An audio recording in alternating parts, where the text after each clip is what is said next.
This is Roger Simon, and I'm here with our friends Bill Whittle, Lionel, Chetwynd, and Steve Kruiser, and we're all here to celebrate the life of our old buddy Andrew Breitbart, who died yesterday at the age of 43. But first, let's have a look at Andrew when he was really alive. We are live from a convention that never has happened with an internet channel before. So I have with me some really big timers in the blog world and the internet world. Andrew, you're the contrarian in the bunch. My contrarianness comes from the standpoint that I'll probably get more done in my hotel room or theoretically at my house than I would at this convention. I'm running around, I'm seeing lights, I'm seeing cameras. It's exciting. It's like Disneyland. But for the ability for an online person like me to focus, to instant message, to email, to get information, there's no place like the isolation of my bedroom. But I'm glad that there's a new generation of non-beltway type reporters, and to meet those type of people who come from a different point of view. That's what I like about Pajamas Media. You've brought in some of the best people that are out there who have a distinct point of view that runs a skew of the Newsweek and Time magazine sensibility. Bill Whittle, were you surprised when you heard this morning that Andrew Breitbart had passed away? I was not. I was about as surprised as I was when I heard about Whitney Houston. I wish I could tell you differently. Andrew was, I was a friend of Andrew's. I was not as close as his closest friends, but I was a friend of his. And many months ago, he had a serious heart attack. 2 days before that heart attack, we took him out for some barbecue. We said, you know, buddy, you need to know how to put it away at the end of the day. And we got to this barbecue restaurant, and he walks in. I hadn't seen him in 3 weeks. Andrew, how are you? First thing he did was pull out his iPad and say, let me show you the latest thing that I did here. Have you seen this thing that I did? It's on Fox now. It's like, I don't want to hear about the stuff that's on Fox. I want to know how you're doing. I want to know, let's talk some baseball. Let's kick back. I think Andrew Breitbart was so passionate about this fight because, unlike most of us out there, he fully understands the real rottenness at the core of the people that we're up against. When I read Hollywood Interrupted, which was his book about the entertainment business, when you begin to see the rot, just the unbelievable rot at the heart of the culture, and Andrew and I and many of us feel that politics is downstream of culture, he saw that same rot in Washington. And he was a guy who loved his country and wasn't willing to see it go down on his watch. And he was so committed to stopping that he could not put it away. Lionel, how do you feel? Yeah, okay.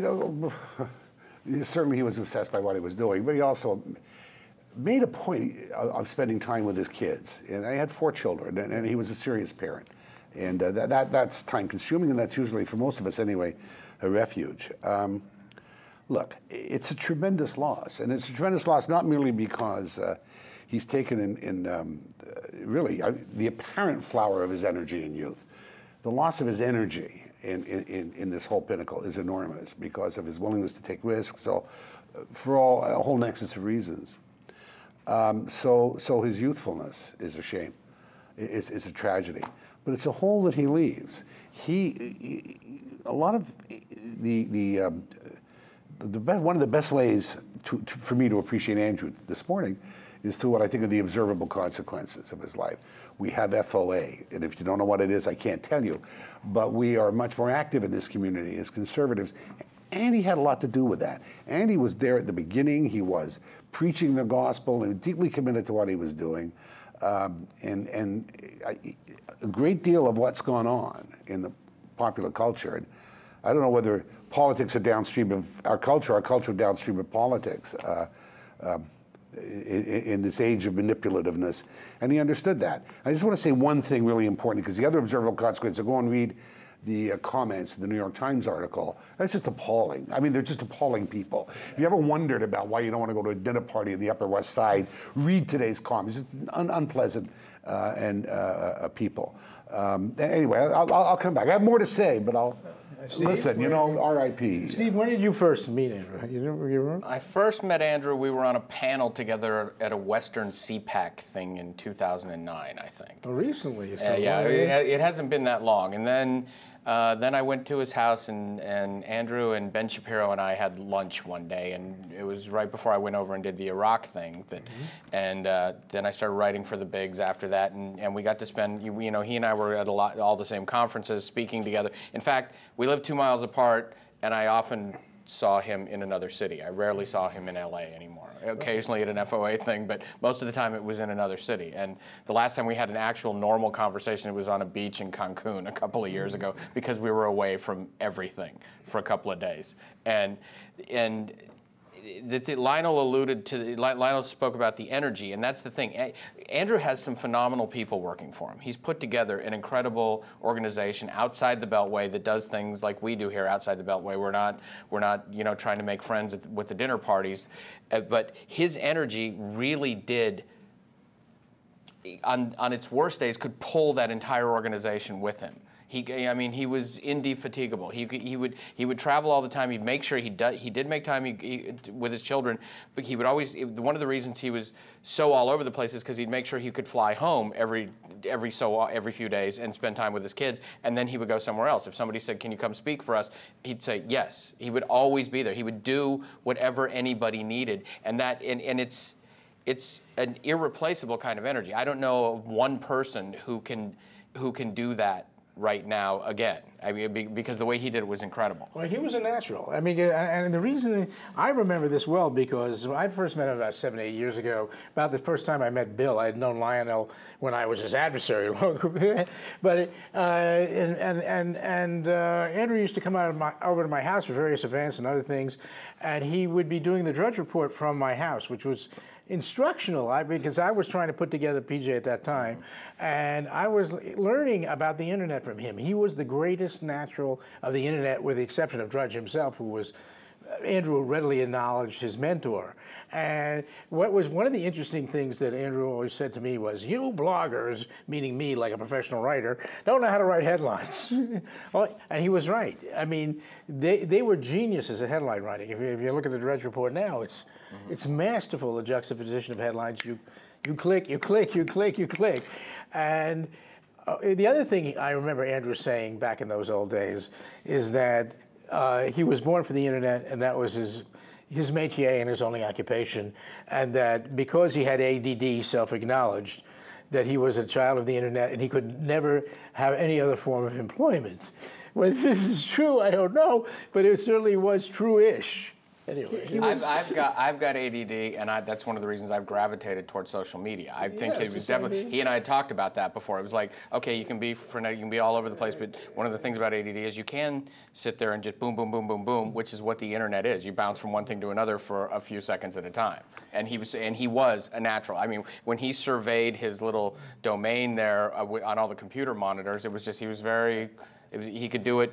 Like he could see, it's like a quarterback checking off receivers. He could check off stuff on the internet better than anyone I saw. He's the only guy I ever saw who liked to drink out of a fire hose. He processed there was so much information just coming at him all the time. It's like, you know, most people, you can't drink out of a fire hose. That's all he could do.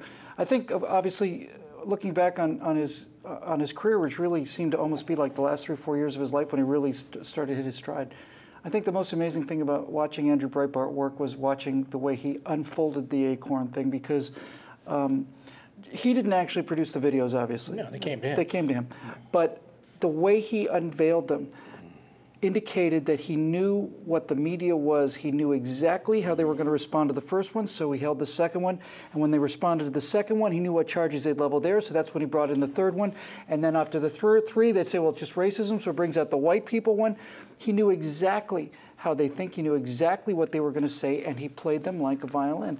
I think the great, great loss about Andrew Breitbart will be that of all of the people on the political spectrum today, there only seem to be 2 people, now there's only one, who understand that the media is the enemy. It's not Barack Obama. Barack Obama never would have been elected if he hadn't had a media. He's a child of the media. He is a product of all this. It's the media. Andrew Breitbart understood the media, and the only other person that even begins to get it is Newt Gingrich. Newt Gingrich, during the debates, put him aside as a political candidate, Newt Gingrich would constantly come back to the bias of the question, come back to the double standards, come back to all this stuff. People cheered him to the rafters because of it. And Breitbart understood that if they control the message, we were talking before we rolled, Lionel, about how tyrannies always come with the big lie, and they come through the control of the information, they come from the stifling of dissent, not reporting the news. And Andrew Breitbart understood that's what we have in this country today. And who's going to do it now? That's precisely what the popularity with Newt, the reason people love him, the reason people love Andrew is because when he challenges the premise of the question all the time. When both of them do that brilliantly, or Andrew did that. Yeah, the loaded question, he will not sit there and take the bait. Okay. He will challenge the premise and kneecap them before they get a chance to lead him. Speaking of all, I want to go. Okay. Go ahead. No, I was just going to follow up on that. There's an interesting thing that's going on the comments to my blog about Andrew this morning. There's, as would naturally be understood, there's a ripple of doubt about whether he died. Yeah, I've heard that. And it's and it's a ripple of doubt based on the fact. That to bed? Yeah, we can. Sure. But before we put it to bed, which I agree, I just want to point out the reason that the ripple of doubt is coming up is allegedly he has received more videos, interesting videos of Barack Obama during college that have not yet been revealed, and of course, people who are more paranoid than. I'm dubious of all conspiracy theories, but this one in particular. Let me just say this to our friends: Andrew Breitbart is my friend. He was my friend, and I was as close to him as just about anybody could be who's not immediate family. I was not surprised when I heard the news, the idea that Andrew Breitbart may have been murdered or somehow there was foul play involved. I was not surprised. He'd had a serious heart attack several months ago. Everybody who knew him knew he was burning the candle at both ends. Himself ragged. And I don't think there's anybody at this table who disagrees. I don't think there's any question whatsoever that it was absolutely natural causes, and I think if he were here, he would want to have that said. Absolutely, but I mean, but it's interesting. The other thing that's interesting is maybe his posthumous gift to us will be an interesting video. What do you think, Lionel?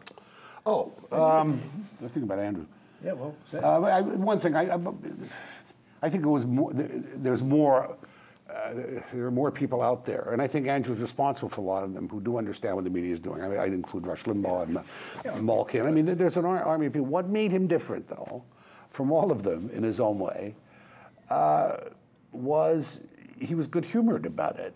Andrew Breitbart was not one of those desperately intense forces that comes upon the scene and is like a hurricane that eats up all the energy. He was able to make room for people. I think that's why people came to him. My concern for Andrew at the moment, because Andy was, I mean, I know what impact he had, and you do too, on the machinery of the popular culture. But it's his legacy, which is tremendously important. This morning on Fox, supposedly, anyway, they had the Mr. Alan Colmes, upon whose wit and intelligence no comment is required, explaining that Andrew Breitbart was really a liberal who began at the Huffington Post. Well, let's worry about Andrew's legacy for a moment. That is not true. Absolutely. Andrew cooperated because we all met Arianna when she was a right-wing conservative. Right. She was so far to the right of anyone at this table, when she realized that wasn't going to do it for her because there was a requirement over there that you understand what's going on. She drifted to the place where information, where the money was, where information was an encumbrance rather than an enlightening. Well said, young man. But he called me and said, "Listen, we're doing it, and you'd be really useful, you know, given everything." I said, "Andy, I knew her. I can't." I said, "Are you sure you want to?" He said, the point of the conversation was that he still believed in the bipartisan possibility. And I don't want that to get forgotten. He was not an Excelsior. He was a very obsessed guy and very driven, not obsessed, a driven man. But he was not driven in a blind way. There was a time when he believed, as so many of us have believed, that you could actually do a deal with someone like a Chuck Schumer, and he thought it was Arianna. And that was why he was involved in that. So Alan Colmes, wake up. His political ideology was internal and defined the kind of labels you're trying to put on him. Absolutely right. And Pinkerton, by the way, was no better. Pinkerton also had it very confused. Really? Yeah. It's important to clarify when he made his political change, because he told me about this many times, and we discussed it, because I think a lot of the people at this table have been through it. Maybe not you, because you started it. But his came during the Clarence Thomas trial. That was what changed. It long predates the Huffington Post, obviously. Mine came with the Carter speech, and that was very interesting. I mean, he was aware of that problem. He was the first person I think I ever heard use the expression a 9/12er to describe people who woke up on the morning of after 9/11. It's really important that that be remembered, because the comment section in these articles are interested largely in demeaning him, debasing him, and burying him quickly in a landfill. I think we all have a responsibility, especially people like Bill, who were very close to him, and Kruiser. Were you close to him? Well, but anyway, that's to one of protect that legacy and who he really was. And that's and not let there lie. I'm sorry. One of the things that's always driven me nuts about, you're talking about the comments. I'm avoiding that stuff today because I'll just go nuts. I can't. I'll go crazy if I look at that. It's the thing is, and Andrew didn't downplay it at all. He welcomed all comers from the haters. You know, he would just retweet the stuff on Twitter just to highlight. He wouldn't even argue with them sometimes. He just retweeted it to let them highlight how inane they were. But the thing is, he was a very decent guy. He was a good guy. He was, and they've gone out of their way to demonize him because they have to do that with people who disagree with them. To silence the dissent. They have to make him into this monster who did awful things, and he never did awful things. He was honest. He was decent. He was a good guy, and that's what I think that is what drove the left more off the cliff than anything else. Is they were desperate to find something awful about him, and there really wasn't anything awful to find. I'd just like to say two things about that. They were desperate to find something awful about him because of all the people on our side. He's the one who actually took scalps. He basically shut down ACORN. If ACORN had $1 billion, they had $1 billion in the budget, and they would have redrawn congressional districts. They were there to get voter registration. They were going to. The entire purpose of ACORN was an Alinskyite method to. You said it before, just before we rolled. Lionel says, "Not important who votes; it's important who counts the votes." That's what ACORN was. And Andrew Breitbart, with O'Keefe, obviously, brought that organization down. But what I think most people who hate Andrew Breitbart will not be able to process is the fact that they called him a racist with the charade thing. The most angry I ever saw Andrew Breitbart was when we were at a restaurant or at a bar one night, and he said, "I am so damn sick and tired of my conservative black friends telling me that they cannot have their own independent thought without being told they're not black, they're not real, they're not this, they're not that." He got into this fight because he has black friends and conservative gay friends who are so tired of being pigeonholed, and if they dared to stray off of the plantation, they were not Americans anymore, they weren't blacks anymore, they weren't real people anymore, they were Uncle Toms, they were all of this stuff. That's what outraged him. People say he doesn't like blacks. He followed up on that with a great thing. Remember how he put up the $100,000 to anybody who could show proof that there was racism in the Tea Party? Right. Well, he never had to pay the $100,000, which That's is right. no one even stepped forward. He did it. He did it because he had black and gay conservative friends and women who when they get off of the liberal plantation are demonized, bullied, tortured, threatened, delegitimized, all of this stuff. And he didn't want to see that happen to his friends, so he got up and fought. And they accused him of racism, misogyny, homophobia, Islamophobia, all the things he was determined to stop. That's what he got accused of. No. I once said, well, at least they don't accuse you of being anti-Semite. He said, no, that's a plus over there. He was very wide open. One of the last times I saw him was at dinner with Heather Higgins, actually. And he was on this thing about, I got a new test. I asked people, do you love Sarah Palin? And not that he necessarily was a Palinite, but he really felt that one of our problems is we make concessions to the other side in order to be liked. That's right. And the people who would be willing to say, certainly out here, no, I love Sarah Palin. Doesn't mean I'm going to vote for whatever, but I love Sarah Palin. That was the litmus test for whether or not, you were going to be a compromiser. He was an honest man, I guess is all I'm trying to say. He was an honest man. Oh, no, there's no question. Brave. That's a good phrase to wrap this up on. Thank you, Bill Whittle, Lionel Chetwynd, Steve Kruiser, and thank you most of all, Andrew Breitbart, for being an honest man. There aren't too many of them. Oliver Shaw. Maybe, what was it, the Lamed Vav? There are 10 in every generation? Yeah. There's one of the Lamed Vav. Okay. Okay. This has been Roger Simon and Whittle, Chetwynd, and Kruiser for PJTV and for Andrew Breitbart. Rest in peace.